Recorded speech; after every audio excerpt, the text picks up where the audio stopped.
রাতের অন্ধকারে একটা সাংবাদিককে কয়েকজন সন্ত্রাসী ধরে রেখেছে, আর একটা লোকের হাতে বড় ড্যাগার। সাংবাদিক নিজেকে ছাড়ানোর অনেক চেষ্টা করছে, কিন্তু কোনোভাবেই সফল হচ্ছে না। কিভাবে হবে? একলা পাঁচজনের সাথে পেরে উঠছে না। হঠাৎ চারপাশে মেঘ চমকাতে লাগলো। সকাল থেকে আকাশে মেঘমেঘ করছে।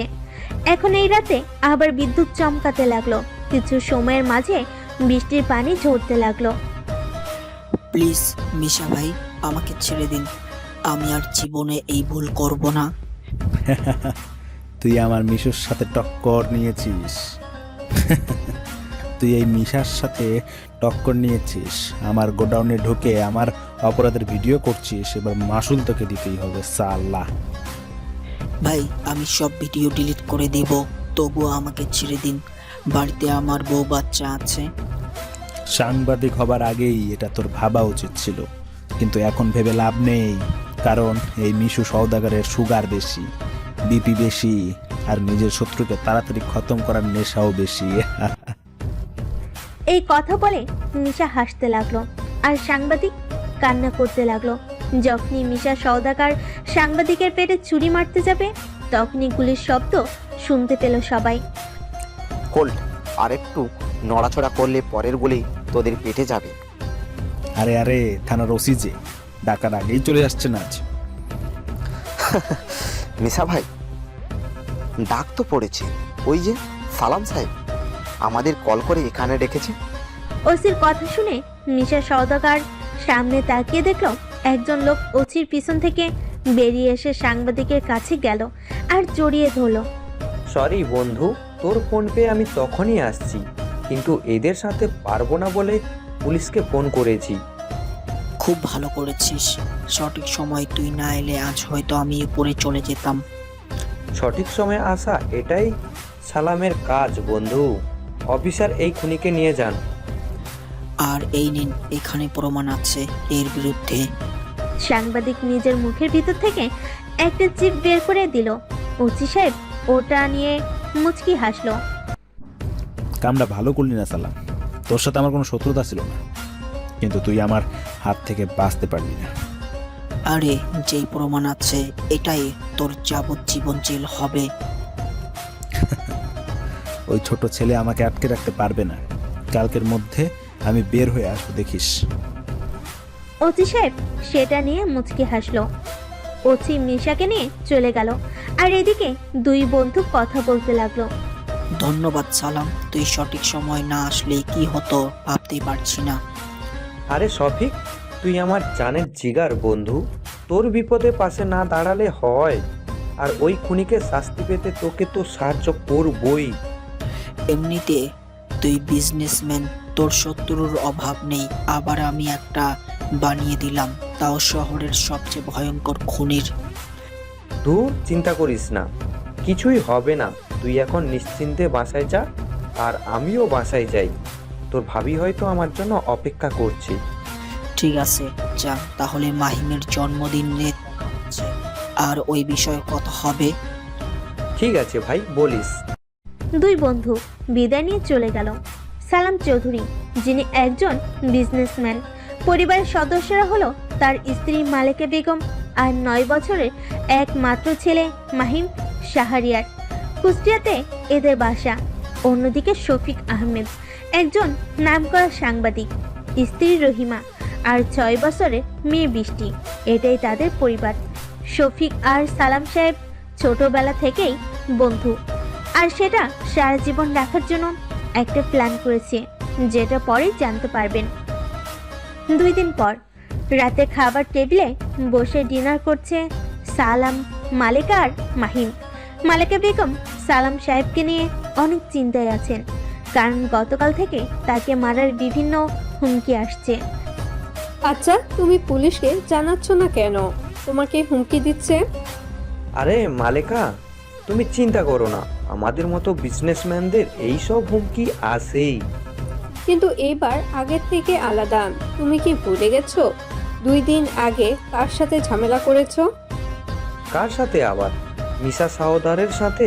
আর ওই বেটা এখন জেলে। কিন্তু সেই তো তোমাকে মারার হুমকি দিয়েছে। তুমি কেন তার সাথে ঝামেলা করতে গেলে? আর শফিক ভাইও না। অন্যায়ের সাথে কোনোদিন মাথা নত করতে নেই। আমি আর আমার বন্ধু সেটাই করেছি। নিজের বাবা মায়ের কথা মাহিম চুপ করে শুনছে। 9 বছরের বাচ্চা, বেশি একটা বুঝে না। মালিকা বেগম নিজের ছেলেকে ভাত খাইয়ে দিচ্ছে। মাহিম বাবা, শোনো, জীবনে কখনো অন্যায়ের সাথে থাকবে না, প্রতিবাদ করবে আর অসহায়দের সাহায্য করবে। সালাম মাহিমের মাথায় হাত বুলিয়ে কথাটি বলল। ঠিক আছে বাবা। বাহ বাহ বাহ, ছেলেকে কি সুন্দর পরামর্শ দিচ্ছে। এমন পরামর্শ যদি আমাদেরকেও দিত তাহলে আজ আমরা খুশি হতাম না। হাতে তালি দিতে দিতে মিশা সওদাগর সালামের বাসায় প্রবেশ করলো। মিশাকে দেখে সালাম সাহেব উঠে দাঁড়ালো। মালিকা বেগম ভয়ে জড়সড় হয়ে গেল। মাহিম বাবা, তুমি নিচে রুমে যাও, আর এখানে যাই হয়ে যাক না কেন তুমি বাইরে আসবে না। ঠিক আছে মা। তুই তুই তুই তুই তুই জেল থেকে বের হলি কিভাবে?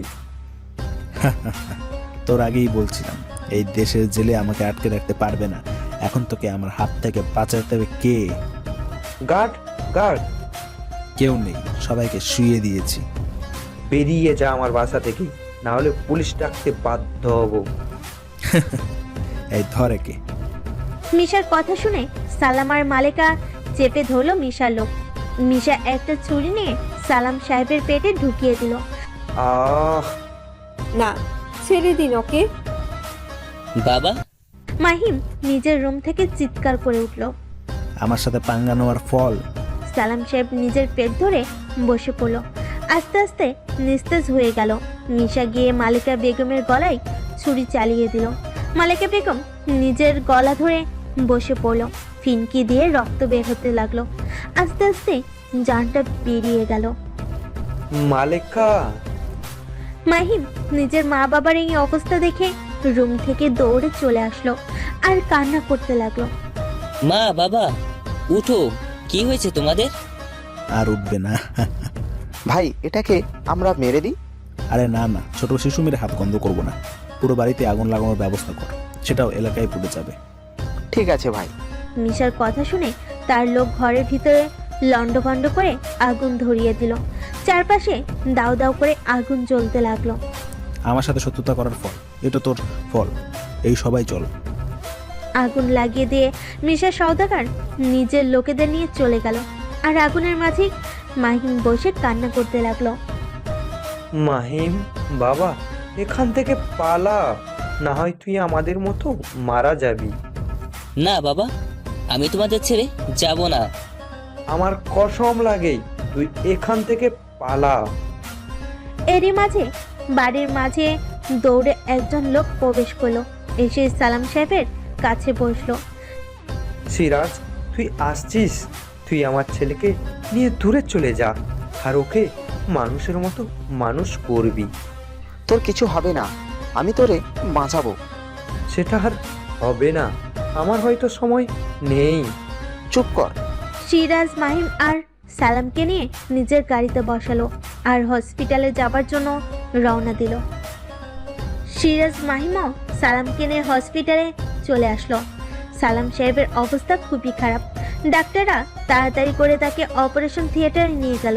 সিরাজ মাহিমকে নিয়ে নিজের কাছে রাখলো আর একটা বেঞ্চে বসলো। আমার বাবার কিছু হবে না তো? কিছু হবে না, তোমার বাবা একদমই ঠিক হয়ে যাবে। ওরা আমার মাকে মেরে ফেলেছে, বাবাকেও মেরে ফেলবে।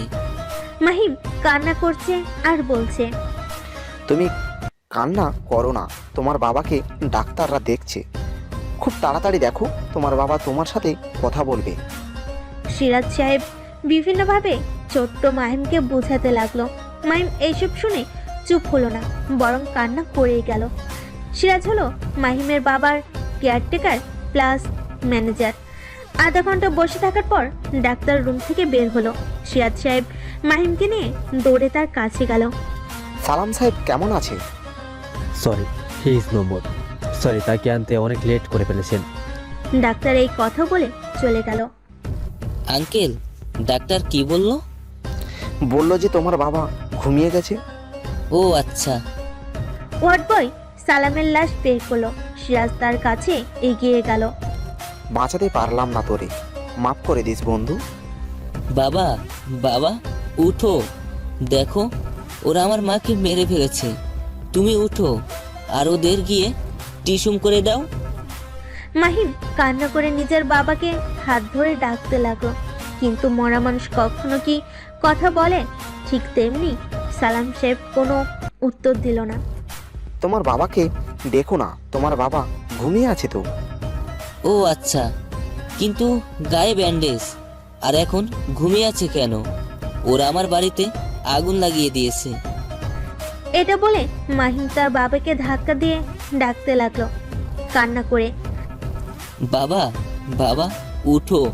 তুমি উঠলে আমরা বাড়িতে যাব। সিরাজ সাহেব সহ সবাই মাহিমের আহাজারি দেখে চোখে জল ফেলছে। সিরাজ আর সহ্য করতে পারলো না, মাহিমকে কোলে তুলে নিল। তোমার বাবা আল্লাহর কাছে চলে গেছে, সে আর উঠবে না।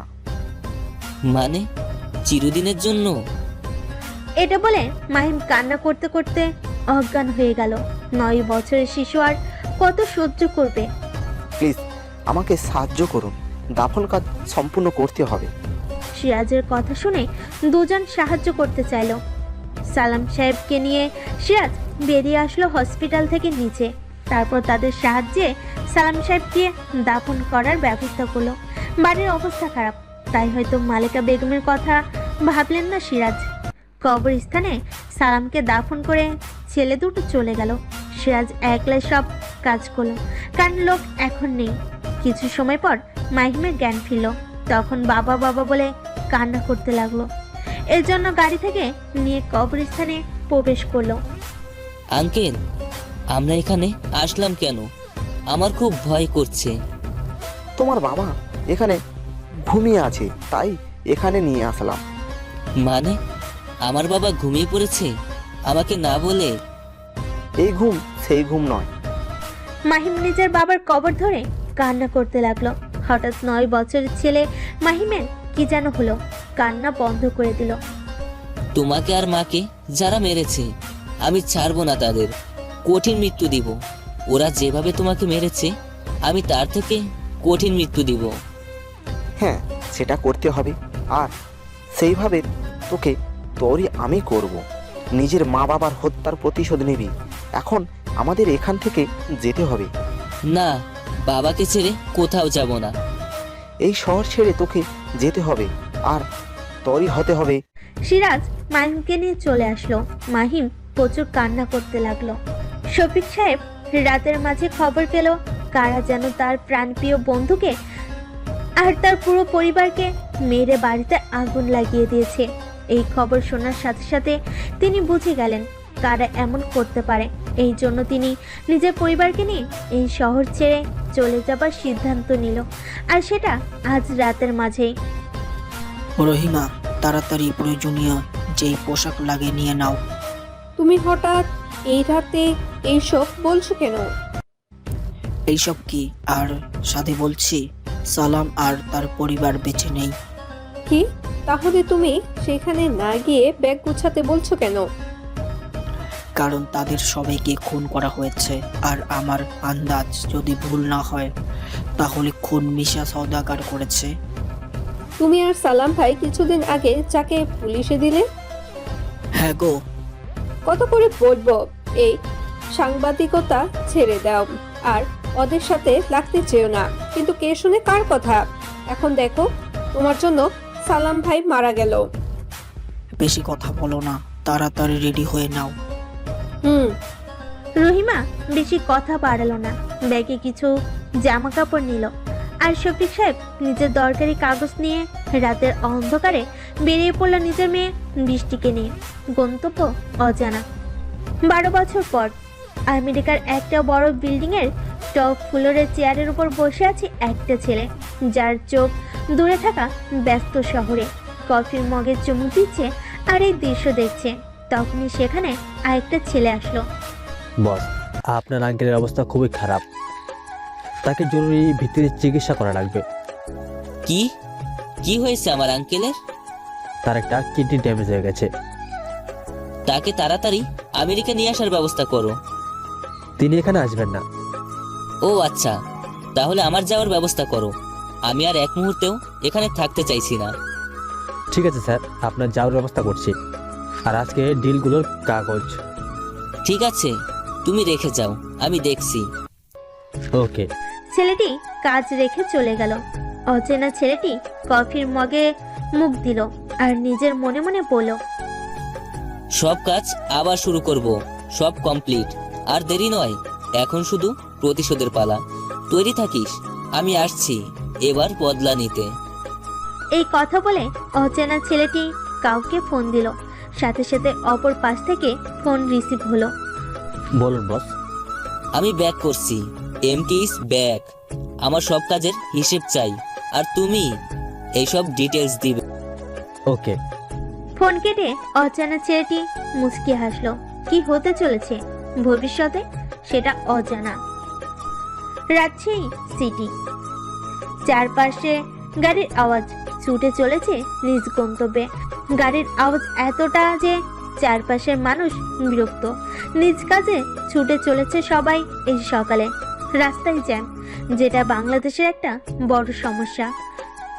সকালে সবার অফিস কলেজে যায়, তাই এই সময় একটু বেশি ভিড় হয়। রিক্সাওয়ালারা নিজেদের দুমুঠো খাবারের জন্য এই বিরক্তিকর শহরে পড়ে আছে। ফুটপাত দিয়ে হেঁটে চলেছে মাহিম। পরনে পুরনো কম দামি পোশাক, পকেটে পর্যাপ্ত টাকা নেই, এজন্য ফুটপাত দিয়ে হেঁটে যাচ্ছে। ভার্সিটিতে আজ তার প্রথম দিন, সেজন্য সকাল করে সে বাসা থেকে বের হয়েছে। মাহিম হাঁটতে হাঁটতে বেলা 9টার সময় রাজশাহী শহরের সব থেকে নামকরা ভার্সিটির সামনে এসে পৌঁছালো।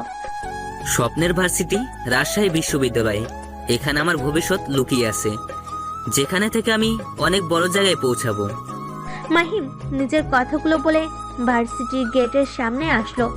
অনেক অনেক স্টুডেন্ট ভার্সিটিতে প্রবেশ করছে। নতুন বর্ষে প্রায় 1 মাস হতে গেল, কিন্তু মাহিমের আজ প্রথম দিন। গেট দিয়ে প্রবেশ করতে গেলেই গেটের প্রিন্সিপাল রুবি দারোয়ান মাহিমের পথ আটকে ধরলো। এই ছেলে, কোথায় যাচ্ছ? দেখছো না এটা ভার্সিটি? দেখতেই পাচ্ছি চাচা, আমি সেজন্য এসেছি। এখানে স্টুডেন্ট ছাড়া এলাও না। তোমাকে দেখে মনে হচ্ছে না তুমি এই ভার্সিটির স্টুডেন্ট। কেন, আমাকে স্টুডেন্ট মনে হচ্ছে না? মাহিম নিজের চশমা ঠিক করে বলে উঠলো, যে পোশাক পরে আসছো দেখে মনে হচ্ছে ফুটপাতের কাজে যাচ্ছ। চাচা, পোশাক দেখে বিচার করে দিলেন? আমি ফুটপাতে কাজে যাচ্ছি, কিন্তু আমার কাঁধে যে এত ভালো করে স্টুডেন্ট ব্যাগ ঝুলছে, আপনার চোখে বাঁধে না? বাবা, আজকাল এইসব কে দেখছে? যাই হোক, তোমার পোশাক দেখে মনে হচ্ছে তোমার কপালে ভার্সিটিতে বেশি দিন টিকবে না। সেটা তো সময় বলে দিবে। এটা বলে মাহিম সামনে ভার্সিটির গেটে পা রাখলো। আস্তে আস্তে ভার্সিটির দিকে এগিয়ে গেল। হঠাৎ কে যেন চিৎকার করে বলে উঠলো, সরে যাও, সরে যাও। মাহিম পাশে তাকিয়ে দেখলো একটা ছেলে তার দিকে ইশারা করেই এই কথাগুলো বললো। মাহিম কিছু বুঝে ওঠার আগেই গাড়ির আওয়াজ শুনতে পারলো। মাহিম পিছনে তাকিয়ে দেখলো একটা গাড়ি ভার্সিটিতে ঢুকছে। মাহিম সরে যাওয়ার আগেই গাড়িটি তাকে বাঁধিয়ে দিল।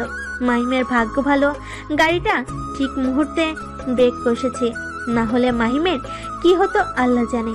গাড়িটার ধাক্কায় মাহিম একটু পিছিয়ে গিয়ে পড়েছে, তাই মাটি থেকে উঠে নিজের পোশাক ঝাড়তে লাগলো। এটা দেখে চারপাশের সবাই হাসতে লাগলো। মাহিম এইগুলো দেখে অবাক হয়ে গেল। এরা কি জোকার দেখছে যে এইভাবে হাসছে? কি জানি, দেখছে হয়তো।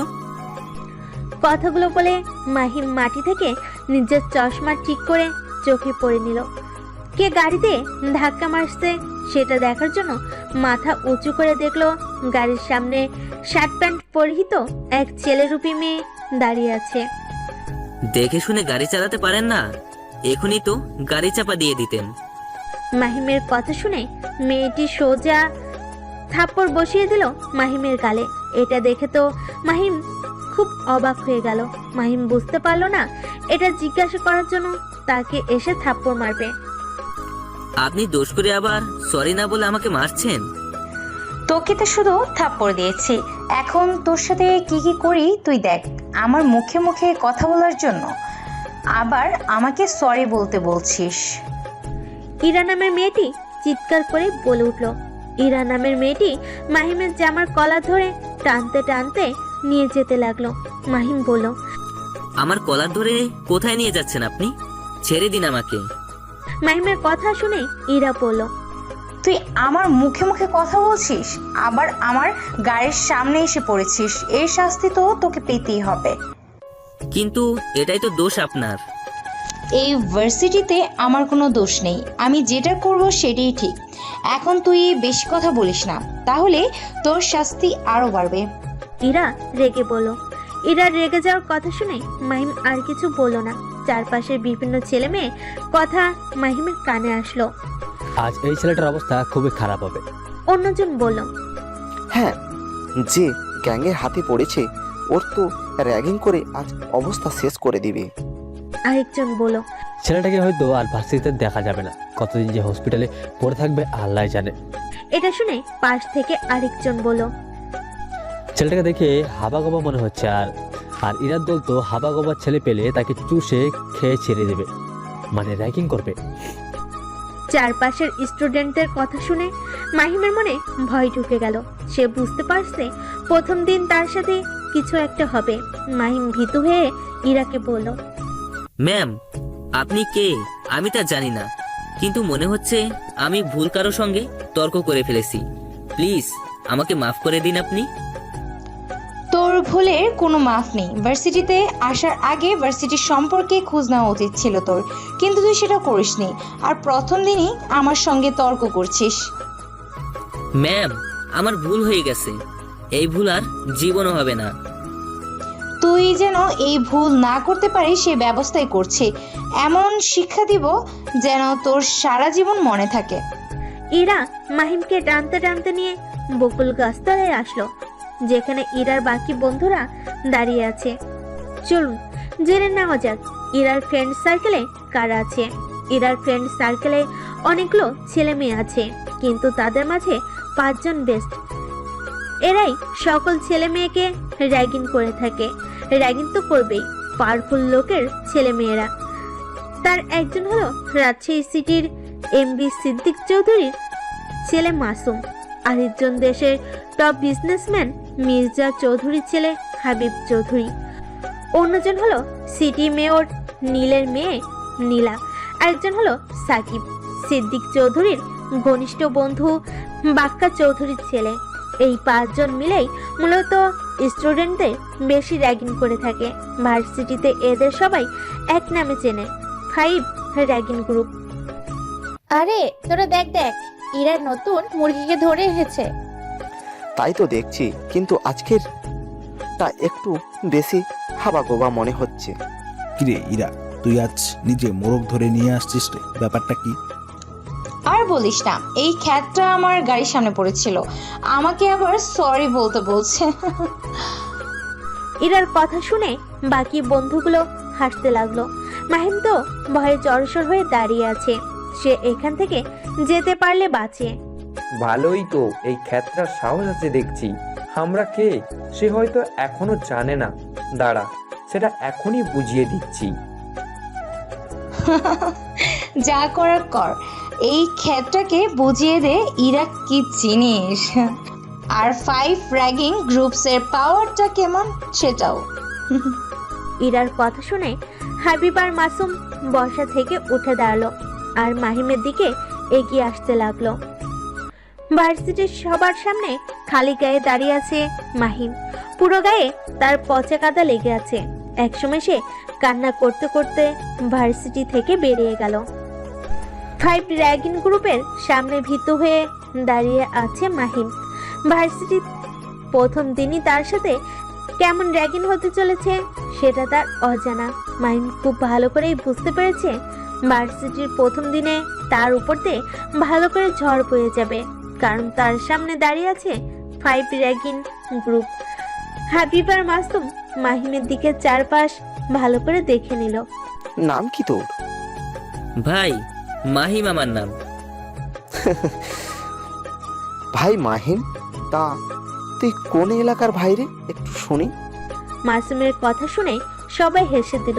মাহিম ভীতু হয়ে বলল, আসলে ভাই আপনাকে বলেছি, আর মাহিম নামটা শুধু আমার। ও আচ্ছা, তুই কোন বস্তি থেকে উঠে এসেছিস রে? আর এই কি পোশাক পরে এসেছিস? 50 টাকা দামের পোশাক। হ্যাঁ রে, আমরা এখান থেকে ও শরীরের গন্ধ পাচ্ছি। কতদিন হলো মনে হয় গোসলই করেনি।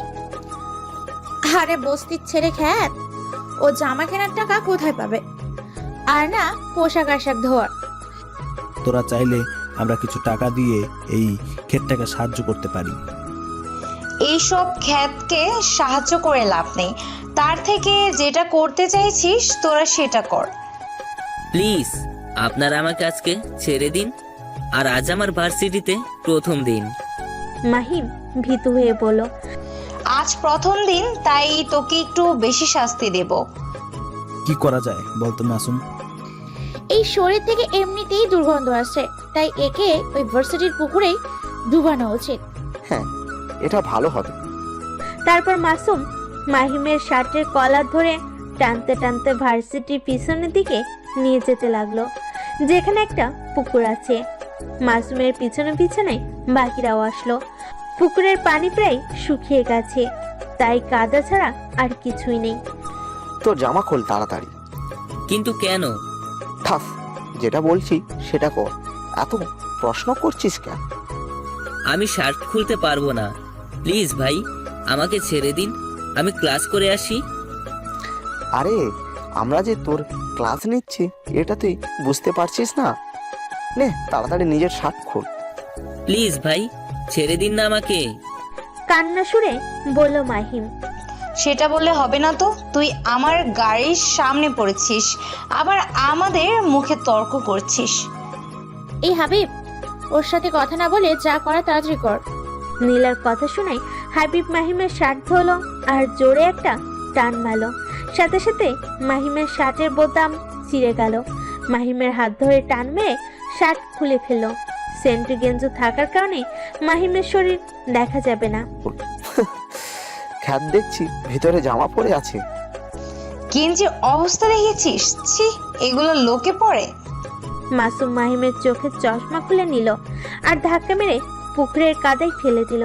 পড়ার সাথে সাথেই মাহিমের পুরো শরীর কাদায় ভরে গেল। এটা দেখে চারপাশে যারা ছিল সবাই হাসতে লাগলো, এমনকি ইরার দলও। মাহিম কাদা থেকে উঠে দাঁড়ালো। চারপাশের স্টুডেন্টদের হাসাহাসি দেখে নিজেকে খুব অপমানিত বোধ হলো। মাথা নিচু করে ফেললো আর চোখ দিয়ে পানি গড়িয়ে পড়লো। ওখানে সঙ্গের মতো দাঁড়িয়ে থাকবি নাকি উঠে আসবি? ওইখানে থাকলেও সমস্যা নেই, তোকে দেখে সবাই বিনোদন নিচ্ছে। আরে সবাই হাসবেই তো, বিনা টিকিটে যে বিনোদন দেখতে পারছে। মাহিম চোখের জল ফেলতে ফেলতে উপরে উঠে আসলো। এই নে তোর জামা আর ব্যাগ। এটা বলে সাকিব মাহিমের গায়ের উপর ছুঁড়ে মারলো। আজকের দিনের কথা মনে রাখবে, আর ভার্সিটিতে বড়দের সম্মান করবি। আর আজকে যে ভুল করেছিস সেটা যেন আর কখনই না হয়। এই তুই এখন এখানে থেকে যা, তোর শরীর থেকে পচা দুর্গন্ধ আসছে। নীলা নাক ধরে বলল, হ্যাঁ তাড়াতাড়ি যা, না হলে তোর শরীরের গন্ধের জন্য ভার্সিটিতে কেউই ঢুকতে পারবে না। ছি, তখন দেখা যাবে ভার্সিটির সবাই পালিয়ে গেছে। এইসব কথা শুনে মাহিম আর সহ্য করতে পারলো না। নিজের জামা কোনো রকম গায়ে পেঁচিয়ে ব্যাগ নিয়ে দৌড়ে ভার্সিটি থেকে বেরিয়ে গেল। যাবার সময় মাহিমকে যারা দেখেছে সবাই হাসছে, এমনকি গেট দিয়ে বের হওয়ার সময় দারোয়ান বলে উঠল, বলছিলাম তো বস্তির ছেলেদের এখানে কোনো জায়গা নেই, একদিনও টিকতে পারলো না।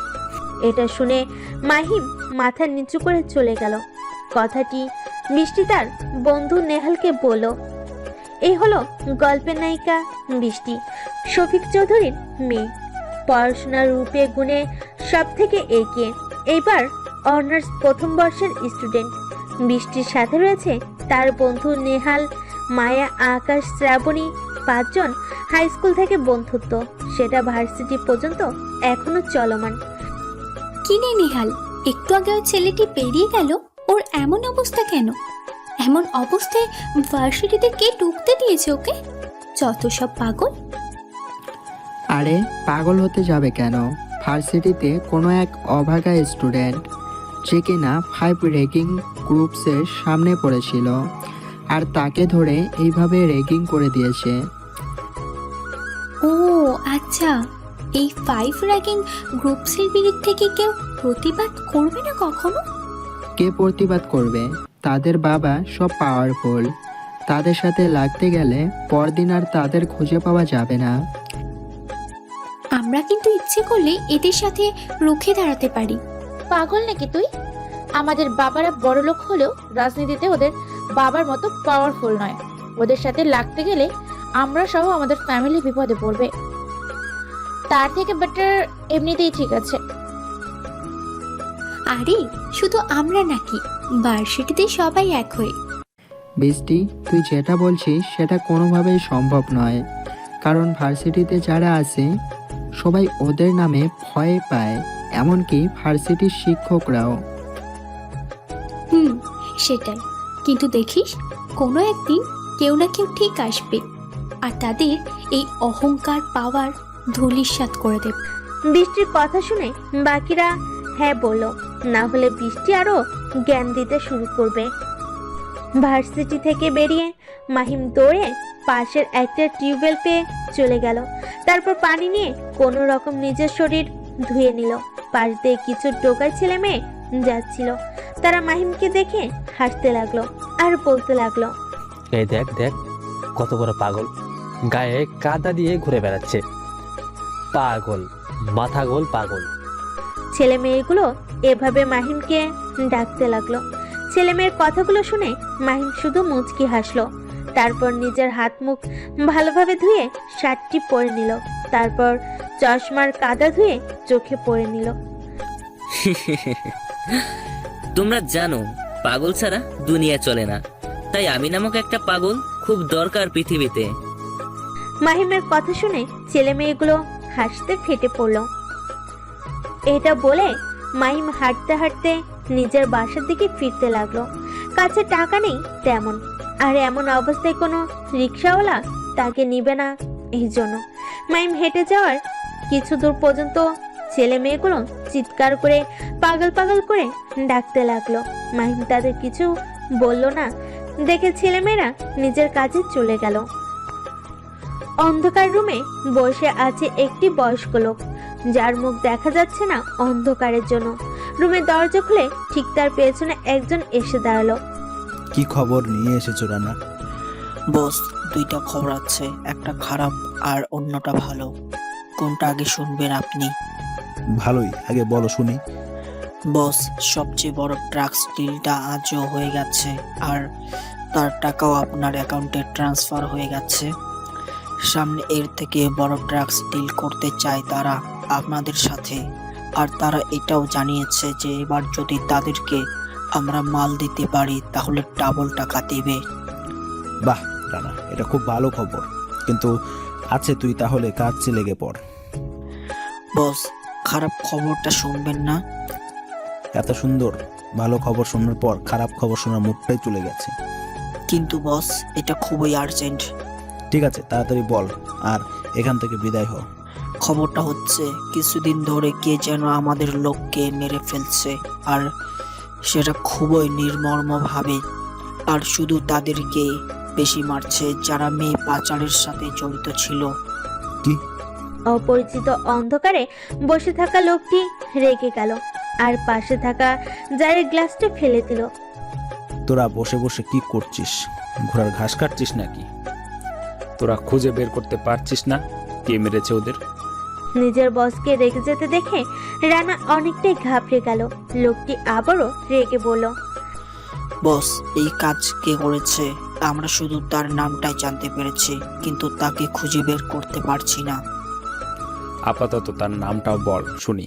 কার এত বড় সাহস যে ডেভিলের সঙ্গে পাঙ্গা লড়ছে? বস, সে যাকে যাকে খুন করেছে তার পাশে একটা ভৌতিক মাস্ক রেখে গেছে, আর তার উপর লেখা ছিল ছদ্মবেশী কিলার MK। আবার সেই পুরনো কিলার? সেই কেই কিলার যাকে তোরা কেউ খুঁজে বের করতে পারছিস না? তাকে তো অনেক খোঁজার চেষ্টা করা হচ্ছে, কিন্তু আজ পর্যন্ত তাকে কেউ দেখেনি। আর না খুন করে কোনো প্রমাণ রেখে গেছে যে সেই প্রমাণ অনুযায়ী আমরা তাকে খুঁজবো। দেখ রানা, আমি কোনো কথা শুনতে চাই না। যেভাবেই হোক তোরা সেই ছদ্মবেশী কিলারকে খুঁজে বের কর। ঠিক আছে বস, আমরা পুরো দমে চেষ্টা করছি। চেষ্টা নয়, তোদেরকে সফল হতে হবে। আর যদি সফল না হস তাহলে আমি তোদের কাউকে ছাড়বো না সালা। রানা তুতলিয়ে বলল, ঠিক আছে বস। এখন তুই আসতে পারিস। আর হ্যাঁ, যাওয়ার আগে একটা কথা শুনে রাখ, ওই ছদ্মবেশী কিলারের জন্য যদি আমার বাইরে আসা লাগে তাহলে তোদেরকে আগে মারবো শালা। আচ্ছা বস। রানা ভয়ে ভয়ে কথাগুলো বলে রুমের দরজা বন্ধ করে সেখান থেকে চলে গেল। সে খুব ভালো করেই বুঝতে পারছে তার বস এই খারাপ খবর শোনার পর প্রচন্ড রেগে আছে।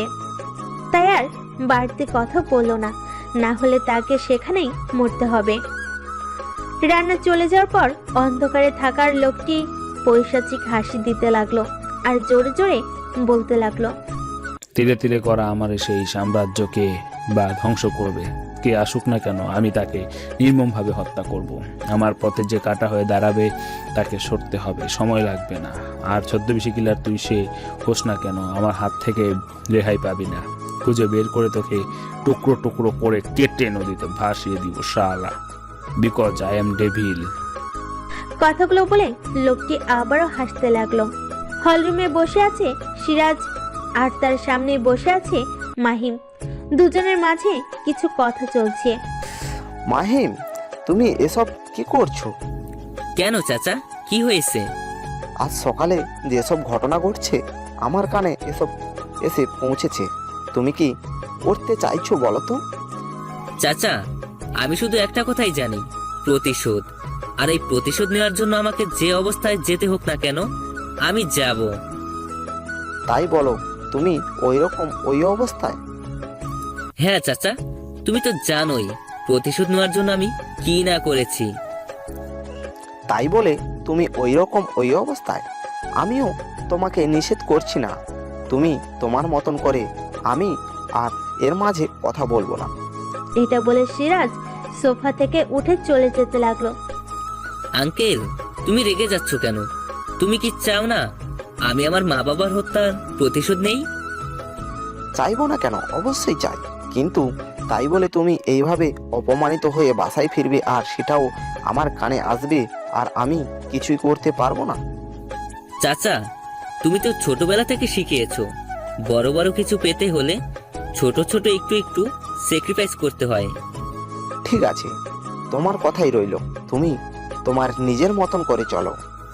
ধন্যবাদ চাচা, কিন্তু তুমি এটা ঠিক করোনি অসুস্থতার কথা বলে। তোমার মতন আমিও না হয় একটু নাটক করলাম। Not fair uncle. চলো ডিনার করে নেওয়া যাক, অনেকদিন পর দুজন একসাথে খাবার খাবো। ঠিক আছে চলো। তারপর মাহিম ও সিরাজ মিলে ডাইনিং টেবিলে বসলো এবং খাবার খেতে লাগলো। রাত 12টা। মায়া আর বৃষ্টি শ্রাবণী পার্টি থেকে বাসায় ফিরছে নিজেদের গাড়িতে করে। তিনজনের হালকা ড্রিঙ্কস করে আসে, তবুও বৃষ্টি গাড়ি চালিয়ে নিয়ে যাচ্ছে, কিন্তু তাদের পিছনে যে কয়েকটা মাতাল ছেলে পিছু নিয়েছে সেটা তাদের খেয়াল নেই। বৃষ্টির গাড়ি ফাঁকা রাস্তায় আসলে হঠাৎ একটি গাড়ি তাদের গাড়ি ওভারটেক করে তাদের গাড়ির সামনে এসে থামালো। এমন অবস্থায় বৃষ্টির সাথে সাথে ব্রেক করলো আর তিনজনে হুড়মুড় করে সামনের স্টিয়ারিং ও গাড়ির দেওয়ালে বাড়ি খেলো। উফ বৃষ্টি, আস্তে গাড়ি চালা আর ধীরে সুস্থে ব্রেক করবি তো। আরে ভাই, গাড়ির সামনে হঠাৎ আরেকটি গাড়ি এসে থেমেছে, তাই তাড়াতাড়ি ব্রেক করেছি। ইস, তোর জন্য আমার মাথাটাই আলু বের হয়ে গেল। আরে এগুলো তো সেই ক্লাবের বখাটেগুলো। এখন কি করবি? ওদের সাথে তো আমরা পারবো না। নেহাল্লা কত করে বললো এগিয়ে দিয়ে যাবে, কিন্তু বৃষ্টি তুই তো শুনলি না। এখন সামলে এদেরকে। গাড়ি আমরা পিছন ঘুরিয়ে নিয়ে চলে যাচ্ছি। এই কথা বলে বৃষ্টি গাড়ি ঘোরাতে গেল। একটি ছেলে এসে হঠাৎ গাড়ির কাছে এসে কাছে বাড়ি মেরে ভেঙে দিল আর গাড়ির চাবি বের করে নিল। আরে আরে সোনামণিরা, কোথায় পালাচ্ছ? আজ যে তোমাদের সাথে আমাদের নাইট গেম আছে, ভুলে গেছো? ছেলেটি মাতাল কণ্ঠে বলল, দেখ গাড়ির চাবিটা দে, তার না হলে একদম ভালো হবে না। আজ তো এমনিতেও ভালো কিছু হচ্ছে না, যা হবে খারাপ কিছু হবে। আরেকটি ছেলে এসে বলল। ছেলেগুলো এসো তিনজনকে গাড়ি থেকে বের করলো। মায়া আর শ্রাবণী তো বাঁচাও বাঁচাও বলে চিৎকার করতে লাগলো, কিন্তু চারপাশে কেউ আসলো না। তিনজনের অবস্থা খুবই খারাপ। হঠাৎ রাত 12টার পরে বৃষ্টি, মায়া আর শ্রাবণী ক্লাব থেকে ফিরছিল নিজেদের গাড়িতে করে। ক্লাব থেকে তাদের পিছনে কিছু মাতাল ছেলে আসছিল এবং ফাঁকা রাস্তা দেখে তাদের গাড়ির সামনে এসে নিজেদের গাড়ি রাখে এবং গাড়ি থেকে বৃষ্টিদের নামায়। ছেলেগুলো এতগুলো ছেলের সঙ্গে তারা তিনজন কোনোভাবেই পেরে ওঠে না। মায়া আর শ্রাবণী চিৎকার করছে বাঁচাও বাঁচাও বলে। আরে কাউকে ডেকে লাভ নেই, এখানে কেউ আসবে না তোদের বাঁচাতে, মাতাল কণ্ঠে একটি ছেলে বলল। দেখ তোরা মাতাল হয়ে আছিস, তাই বুঝতে পারছিস না কার সঙ্গে পাঙ্গা নিয়েছিস তোরা। ভালোই ভালোই আমাদেরকে ছেড়ে দে, তার না হলে খুব পস্তাতে হবে। বৃষ্টি একটু সাহস নিয়ে বলল, কিন্তু বৃষ্টির কথা শুনে সবাই হেসে উড়িয়ে দিল। তোদের কেউ বাঁচাতে আসবে না, কারণ এই রাস্তায় এত রাতে কেউ আসে না। তোরা ভুল সময়ে এই রাস্তা দিয়ে যাইতেছিলি। আরে তোমরা তো চিৎকার করছে কেন? আমরা তো বেশি কিছু করব না, শুধু একটু করব এই রাতে। মাতাল কণ্ঠে বলল। নেহাল আমাদের এগিয়ে দিয়ে যেতে চাইলো। কুত্তি, বৃষ্টি তোর জন্যই আজ এই অবস্থা। শাকচুন্নি, আরে গাধি, আমি কি জানতাম নাকি এই মাতালগুলো আমাদের পিছু নেবে? ভেবেছিলাম ফাঁকা রাস্তা, তিনজনে সেই ড্রাইভিং করব।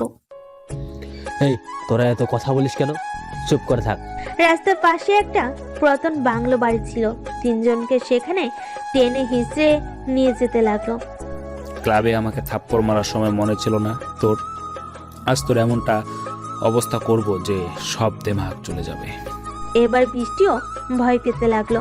ছেলেগুলোর মাঝে লিডার টাইপের একজন বলে উঠল, বাঁচাও কেউ আমাদের, সাহায্য করো আমাদের, এই জানোয়ারগুলো আমাদের সাথে খারাপ ব্যবহার করছে।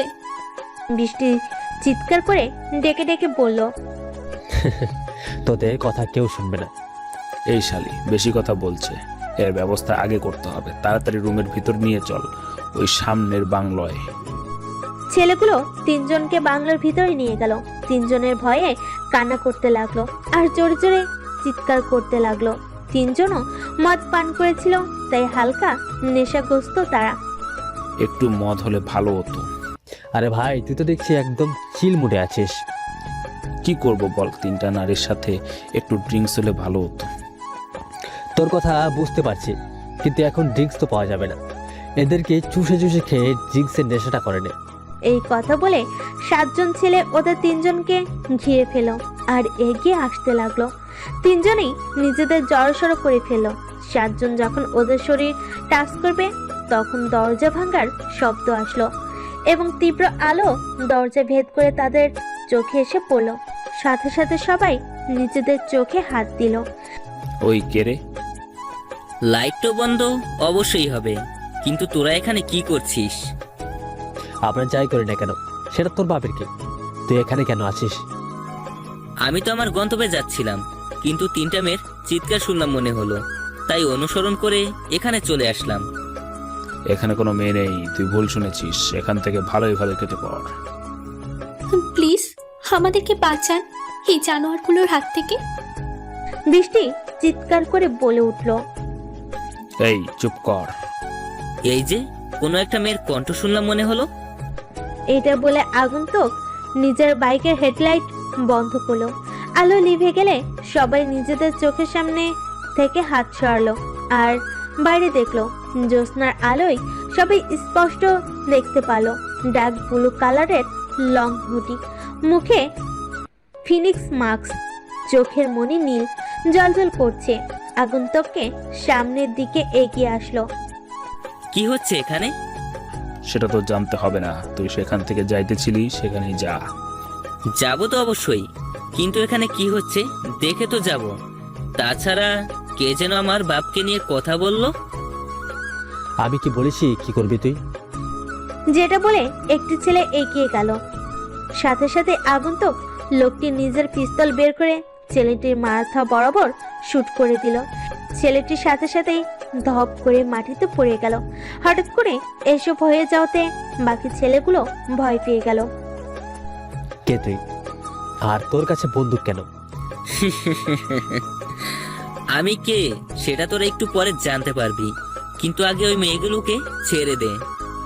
দেখ ভাই, তুই এমনিতেই আমাদের একজনকে মেরে ফেলেছিস, তবু আমরা তোকে কিচ্ছু বলবো না। তুই আমাদের সাথেও এই মেয়েগুলোর সাথে মস্তি কর। মেয়েদের প্রতি আমার কোনো ইন্টারেস্ট নেই, আর তোরা যদি নিজেদের ভালো চাস তাহলে ওদের ছেড়ে দে, না হলে ওর মতোই তোরা উপরে চলে যাবি। তোকে কিছু বলা হচ্ছে না বলে বেশি বেড়ে যাচ্ছিস। এই শালাকে খতম কর আগে। ছেলের কথা শুনে বাকি ছেলেগুলো নিজেদের পিস্তল বের করলো আর আগন্তুক লোকটির দিকে তাকালো। এসব কি হচ্ছে? বৃষ্টিরা কিছুই বুঝতে পারছে না। তার তো এমন খুনোখুনি দেখে ভয়ে জড়সড় হয়ে গেছে আরো। আগন্তুক লোকটি হাসি দিল, যেটা সবার কাছে খুবই ভয়ঙ্কর লাগলো। সবার লোক দাঁড়িয়ে যাবার মতো অবস্থা। পিস্তল হাতে রাখলে হয় না, টিগার চাপার মতো সাহস থাকা লাগে। আমাকে সাহস কি দেখাচ্ছিস? গার্লস, তোমরা একটু চোখ বন্ধ করো তো। আগন্তুক এই কথা বলতে দেরি, কিন্তু বৃষ্টিরা চোখে হাত দিতে দেরি করেনি। এটা দেখে আগন্তুক লোকটি মুচকি হাসলো। তারপর চোখের পলকে বাকি ছেলেগুলোর কপাল ভেদ করে শুট করে গুলি চালিয়ে দিল।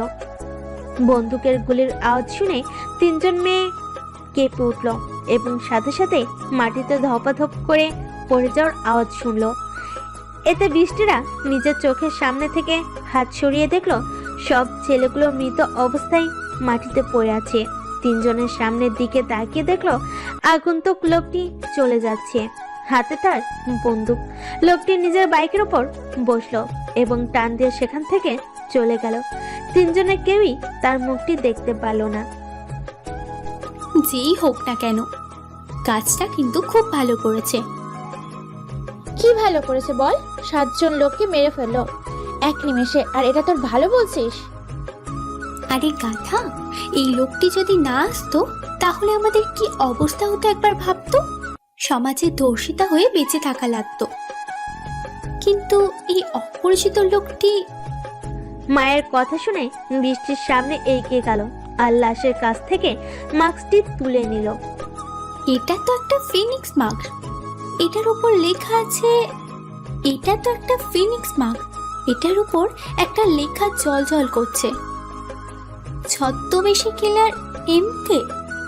এখন এত খেয়াল করতে হবে না, যত তাড়াতাড়ি সম্ভব এখান থেকে বের হ। এটা বলে তিন বান্ধবী সেই বাংলো থেকে বেরিয়ে নিজেদের গাড়ির কাছে চলে আসলো এবং বাড়ির দিকে রওনা দিল। ব্রেকিং নিউজ, এইমাত্র খবর পাওয়া গেল শহরের ফাঁকা রাস্তার পাশে পুরনো একটি বাংলোতে 7টা ছেলের ডেড বডি পাওয়া গেছে।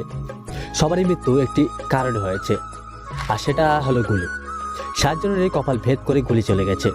দেখে মনে হচ্ছে তাদেরকে কোনো শার্প শুটার করেছে। গুলি তাদের কপালে একদম নিখুঁতভাবে লেগেছে। এই পর্যন্ত শহরে অনেকগুলো এনিমি খুন হয়েছে, কিন্তু কে খুন করেছে প্রশাসন তা খুঁজে বের করতে পারেনি। স্যার, কে বা কারা এই খুনগুলো করেছে আপনারা কি কিছু জানতে পেরেছেন? ভারপ্রাপ্ত পুলিশ অফিসারকে জিজ্ঞেস করলো।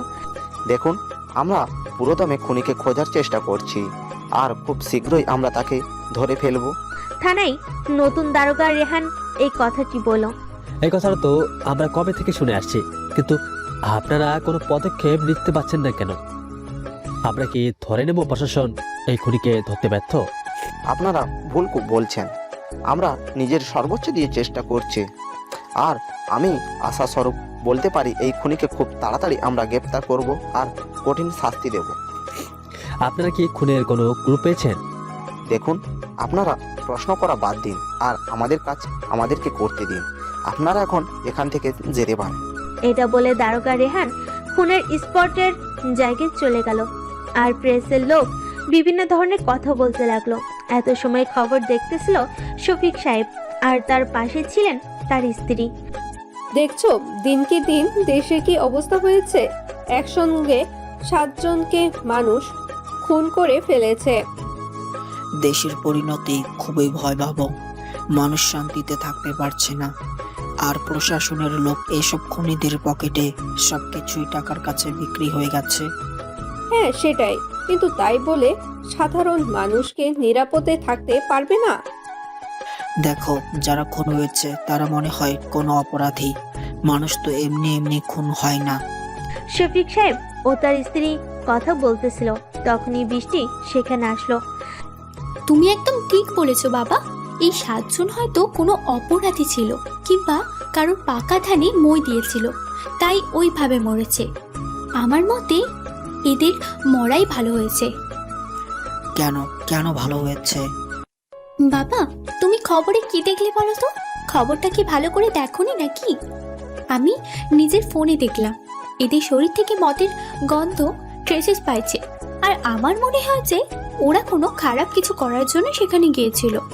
নিশ্চয়ই কোনো খুব মতলবে গিয়েছিল, তাই এমন হয়েছে। আমারও সেটা মনে হয়। দিনকাল যা হয়েছে, কাউকে বিশ্বাস করা যায় না। আচ্ছা এসব বাদ দাও তো, আমাকে তাড়াতাড়ি খাবার দাও, ভার্সিটিতে যেতে হবে। তারপর রহিমা বেগম বৃষ্টি আর শফিক সাহেবকে খাবার টেবিলে খাবার দিতে লাগলো। বর্তমানে শফিক সাহেব রাজশাহী সিটির টপ ব্যবসায়ী। ভার্সিটির ক্যাম্পাসে নেহাল, আকাশ, বৃষ্টি, মায়া আর শ্রাবণী বসে আছে। গতকাল রাতের ঘটনা নিয়েই তারা কথা বলছে।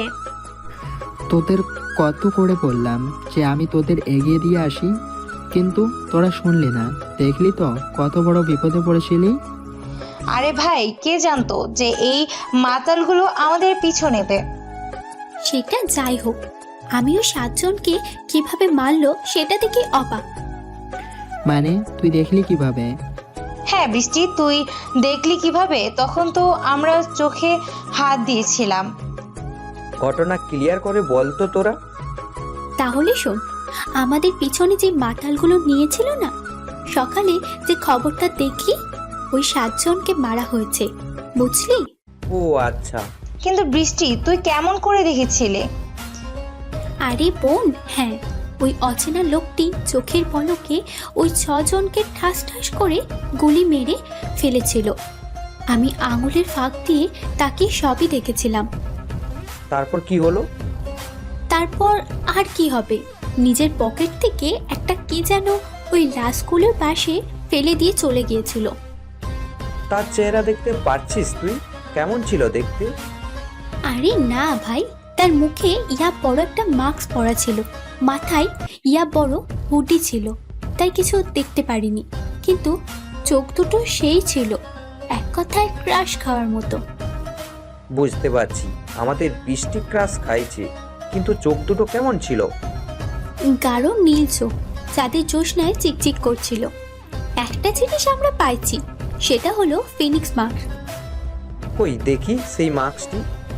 মাস্কটি তোদের দেখানো যাবে না, তাহলে তোদের পছন্দ হয়ে যাবে, তখন ওইটা নিয়ে কাড়াকাড়ি করবি। কিন্তু একটা জিনিস তোদেরকে বলা যায়, আর সেটা হলো মাস্কের উপর খুব সুন্দর স্টাইল করে লেখা ছিল ছদ্মবেশী কিলার এমকে। ছদ্মবেশী কিলার এমকে? আরে এটা তো সেই কিলার যে 4 বছর আগে অপরাধীদের খুব মারা মারতো, অপরাধীদের কোনোভাবেই নিস্তার দিত না, কিন্তু 1 বছর গায়েব হয়ে গিয়েছিল। তবে কিছুদিন ধরে আবার এমন খুন হচ্ছে, আর সেটা হয়তো এই ছদ্মবেশী কিলার করছে।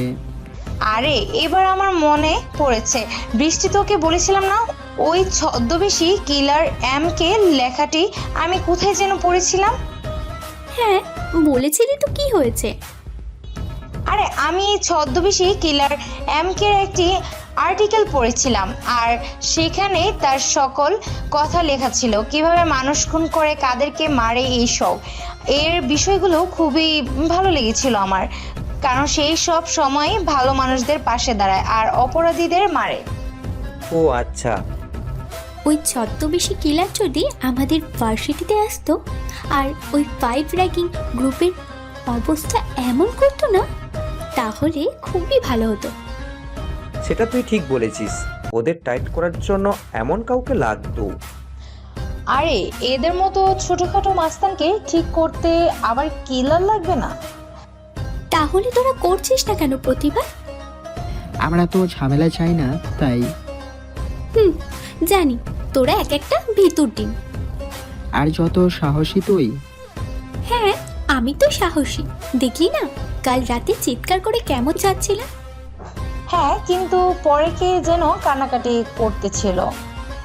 তোরা যে খুনের কাছে ছিলি এটা কাউকে জানতে দিস না, আর এই সব বিষয়ে কথা বলিস না। বাদ দে, আর অন্য কথা বল। তারপর তারা সবাই অন্য বিষয়ে কথা বলতে লাগলো। আর অন্যদিকে মাহিম অনেক চিন্তা ভাবনা করে ভার্সিটিতে আসলো। তারপর তার সাথে আরেকটি ঘটনা ঘটলো। আগের দিন খুবই বাজে র্যাগিংয়ের শিকার হবার পর মাহিম আজ ভার্সিটিতে এসেছে। ভার্সিটি গেটের সামনে দাঁড়িয়ে আছে। ভিতরে যেতে তার একটু ভয় করছে, যদি গতকালের মতন আজও র্যাগিংয়ের শিকার হয়। এই জন্য মাহিমকে দাঁড়িয়ে থাকতে দেখে দারোয়ান তার কাছে এগিয়ে গেল। গতকাল র্যাগিং এর শিকার হয়ে আজকে তুমি ভার্সিটিতে এসেছো, তাও আবার এই পোশাকে। কি করব চাচা বলেন? আমি তো আর বড় লোকের ছেলে নয় যে দামি দামি পোশাক পরে আসব। তাছাড়া আমার স্বপ্ন পূরণ করতে হলে এসব ছোটখাটো বাধা আসলে তা পেরিয়ে যেতেই হবে। তাই এত খারাপ র্যাগিং এর শিকার হবার পরও আমি আজ ভার্সিটিতে এসেছি। তারা যা বলবে সেটাই মেনে নেবে, তাহলে হয়তো এমন খারাপ পরিস্থিতিতে পড়তে হবে না। সেটাই ভেবে দেখব। মাহিম গুটি গুটি পায়ে ভার্সিটির ভিতরে ঢুকলো। চারপাশে সে খুব ভালোভাবে খেয়াল রেখেছে। আস্তে আস্তে সে সামনের দিকে এগিয়ে যেতে লাগলো। কিছু দূর যাবার পর সামনে তাকিয়ে দেখলো গতকালে সেই র্যাগিং দেওয়া ছেলে ও মেয়েগুলো তাদের সামনে দিয়ে যাবে কিনা চিন্তা করতে লাগলো।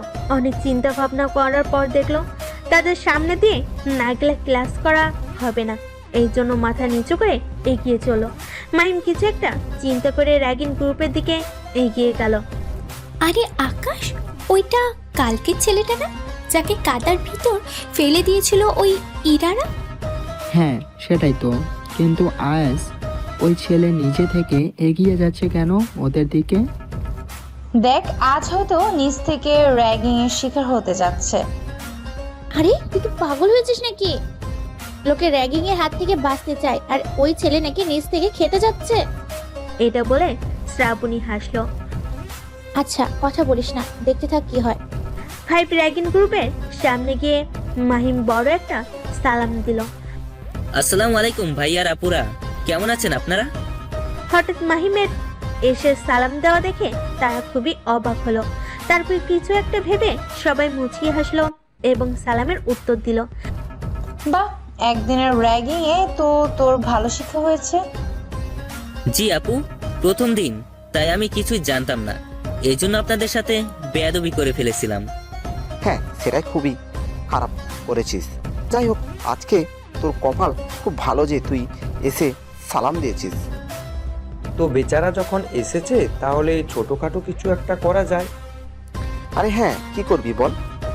ভাইয়ারা, আজ প্লিজ কিছু করবেন না। আমি তো আপনাদের খুব সম্মান দেখিয়েছি এবং ভালো ব্যবহার করেছি। হ্যাঁ, এই জন্যই তো ছোটখাটো কাজ দিব তোকে। কি করতে হবে একটু তাড়াতাড়ি বলুন, আমাকে আবার ক্লাস করতে হবে তো।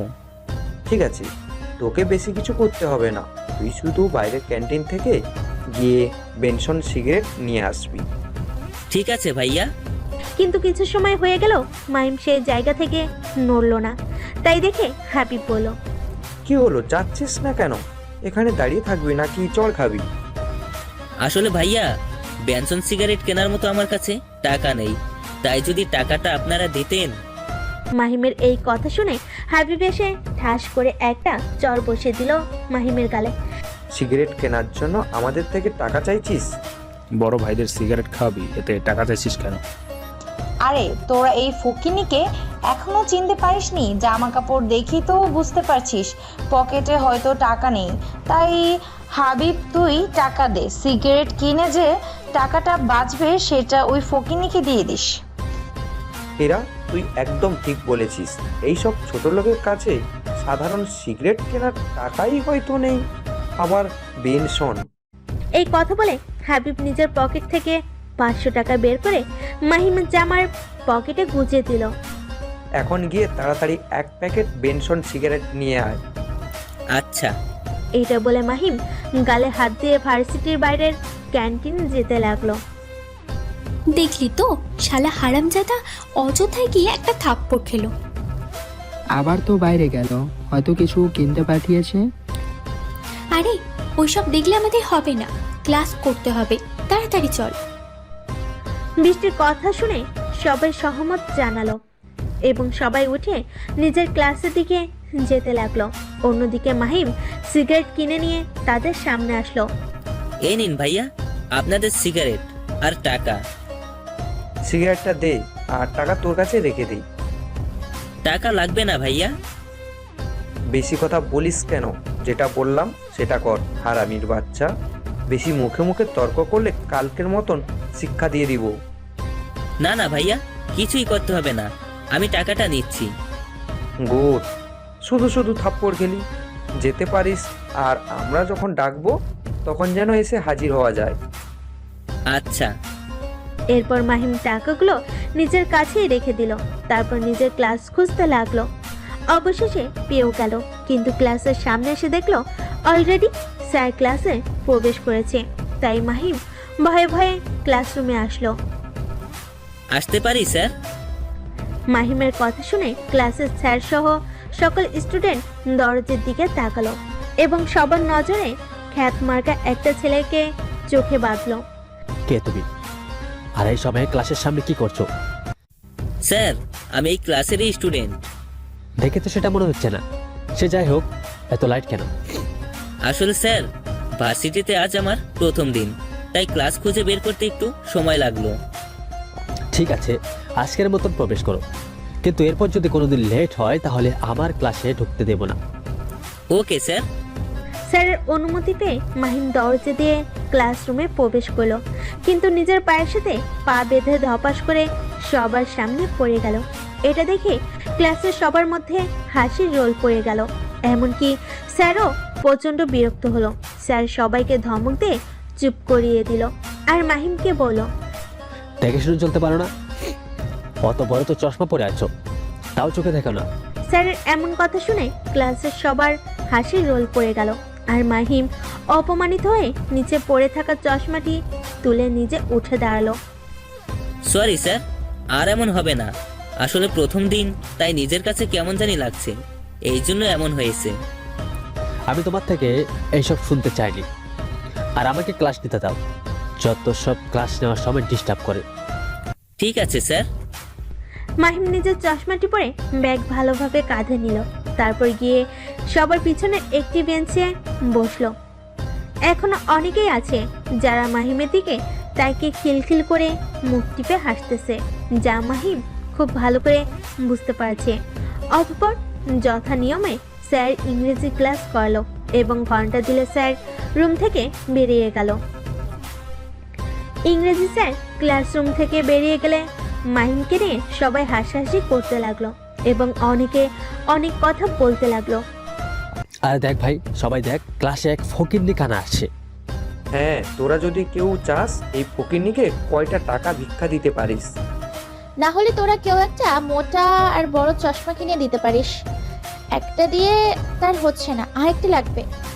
এইসব ছোট লোক যে কিভাবে এই ভার্সিটিতে চান্স পায় বুঝছে না। এইভাবে অনেক অনেক রকমের ট্রল করতে লাগলো মাহিমকে নিয়ে, আর মাহিমের নিজের কান দিয়ে নিশ্চুপভাবে শুনে যাওয়া ছাড়া আর কিছুই করলো না। কি বা করবে, ক্লাসের সবাই বড়লোক পরিবারের ছেলে আর মাহিম নিজে একজন সাধারণ ছেলে। মাহিম তাদের কথায় কান না দিয়ে নিশ্চুপ হয়ে বাইরের দিকে তাকিয়ে বসে রইল। দেখছিস বৃষ্টি, ছেলেটা অসাবধানতায় পড়ে গিয়ে কত রকমের কথা শুনতে হচ্ছে। আজ ও গরিব বলে সবাই এত রকমের কথা বলছে। সে যদি আমাদের মতো বড়লোক হতো তাহলে এইসব কথা বলার সাহস হতো না কারোর। এটা তুই ঠিক বলছিস বৃষ্টি। আজকাল আমাদের সমাজে এমনকি সব জায়গায় গরিবরা অবহেলিত। তোরা চাইলে এই ছেলের সঙ্গে আমরা সবাই বন্ধুত্ব করতে পারি, কারণ ওর মতো গরিবের পাশে আমাদের থাকা উচিত। তাহলে নিজেকে একটু শক্ত মনে করবে সে। আরে তুই কি পাগল হয়ে গেছিস বৃষ্টি? ওর সাথে আমাদের যায় নাকি? তাছাড়া ওর সাথে বন্ধুত্ব করলে সবাই আমাদের নিয়ে হাসাহাসি করবে। মায়া, শেষ পর্যন্ত তুইও বাকিদের মতো বললি? আমি ভাবতে পারছি না। তোর চিন্তা চেতনা বাকিদের মতো। আরে আমি সেইভাবে বলতে চাইনি। থাক, বুঝতে পেরেছি বাকিরা কি বলছিস। ওই ছেলের সাথে বন্ধুত্ব করবি। আমার কোনো আপত্তি নেই। ঠিক আছে, তোরা যখন বন্ধুত্ব করতে চাইছিস তাহলে আমরাও রাজি। ঠিক আছে, তাহলে আজ ভার্সিটির ক্লাস করার পরই তার সাথে আমরা কথা বলবো। এইভাবে দেখে দেখে 4টে ক্লাস হয়ে গেল। প্রতিটা ক্লাসেই মাহিম নিশ্চুপ ছিল। তাকে নিয়ে সবাই ট্রল করেছে, হাসাহাসি করেছে, কিন্তু কেউ বন্ধুত্ব করতে আসেনি। এতে মাহিমের কোনো মাথা ব্যথা নেই, সে দিব্যি ঠিক আছে। একটা ক্লাস বাদ থাকতে মাহিমের আর ভালো লাগছিল না এসব শুনতে, আর ক্লাস করতে ভালো লাগছিল না। তাই নিজের ব্যাগটি কাঁধে নিয়ে ক্লাসরুম থেকে বেরিয়ে গেল, এমনকি সোজা ভার্সিটি থেকে বেরিয়ে গেল। সব ক্লাস শেষ হলে বৃষ্টি ও তার বন্ধুরা মাহিমের কাছে যাবে ভাবলো, কিন্তু তারা খেয়াল করলো মাহিমের জায়গায় কেউ নেই। ওই ছেলেটি মনে হয় এক ক্লাস আগেই বেরিয়ে গেছে। হ্যাঁ তাই মনে হয়, কারণ এর আগের ক্লাসে আমি তাকে দেখেছিলাম। আজকেও ক্লাবে যাবি নাকি তোরা? আরে একদম না, আজ কোথাও যাওয়া হবে না। কাল যেটা হয়েছে তাই কয়দিন বন্ধ থাকো। নিজেদের মাঝে কথা বলতে বলতে তারা সবাই ভার্সিটি থেকে বেরিয়ে নিজের বাসার উদ্দেশ্যে রওনা দিল। রাতের অন্ধকারে হোটেলের একটি রুমে একটি মেয়ের সঙ্গে শারীরিক চাহিদা মেটাতে ব্যস্ত রাজশাহী ভার্সিটির বিপি মামুন। প্রতিদিনই নতুন নতুন মেয়ে নিয়ে এই হোটেলে আসে। মেয়েরা স্বেচ্ছায় আসে, আর না হলে মামুনের ছেলে পেলে ধরে নিয়ে আসে। ভার্সিটিতে যাকে মামুনের ভালো লাগে তাকে অফার করে, আর অফার না মানলে রাতের অন্ধকারে তাকে ধরে নিয়ে আসে।